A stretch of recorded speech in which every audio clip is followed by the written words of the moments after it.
जर तुम्ही स्वतःच्या इमोशन्स कंट्रोल करू शकत नसाल तर मार्केट तुम्हाला कंट्रोल करेल. ट्रेडिंग डिफिकल्ट नाही, स्वतःवर कंट्रोल ठेवणं डिफिकल्ट आहे. हा व्हिडिओ त्याच ट्रेडरसाठी आहे जो रोज प्रयत्न करतो पण अजूनही अडकलेला आहे. At the beginning everyone thinks बस एक परफेक्ट ट्रेड मिळाला पाहिजे, पण रियालिटी वेगळीच असते. एक लॉस येतो, मग फ्रस्ट्रेशन, मग रिव्हेंज ट्रेडिंग आणि शेवटी अकाउंट ब्लो. मार्केटने तुम्हाला नाही हरवलं, तुमच्या इमोशन्सने तुम्हाला हरवलं.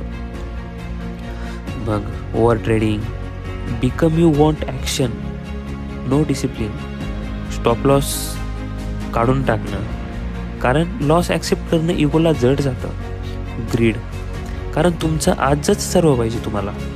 फिअर, कारण मागचा लॉस अजून मनात बसलेला असतो.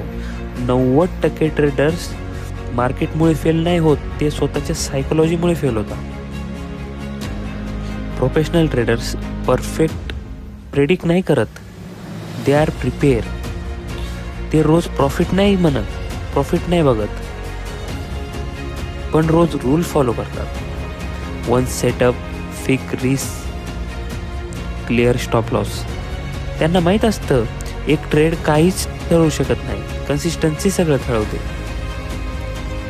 Today no profit, that's okay. आज रूड मोडले, उद्या अकाउंट उडू शकतं. Small profits are fine. The discipline तुटता कामा नये. एक डिसिप्लिन ट्रेडर 100 इमोशन्स ट्रेडरला मागे पाडू शकतो. मार्केट शॉर्टकट देत नाही, मार्केट कॅरेक्टर बिल्ड करतं. आज तुम्ही स्ट्रगल करताय याचा अर्थ असा नाही की तुम्ही वीक आहात. वीक तो असतो जो शिकणं थांबवतो. जर्नल लिहा, मिस्टेक्स ॲक्सेप्ट करा, रूल्स फॉलो करा. रूल्स एकदम सिम्पल ठेवा. त्यासाठी एक दिवस मार्केट तुमची पेशन्स टेस्ट करणं थांबवेल आणि तुम्हाला रिवॉर्ड देईल. ट्रेड कमी घ्या, रिस्क कमी ठेवा, इमोशनल कंट्रोलमध्ये ठेवा. आणि हो, लक्षात ठेवा, trading is not a shortcut to money. Trading is a journey to self control. Discipline ठेवा, कन्सिस्टन्सी ठेवा, मार्केट आपोआप तुम्हाला रिस्पेक्ट देईल. व्हिडिओ आवडला असेल तर लाईक आणि सबस्क्राईब नक्की करा.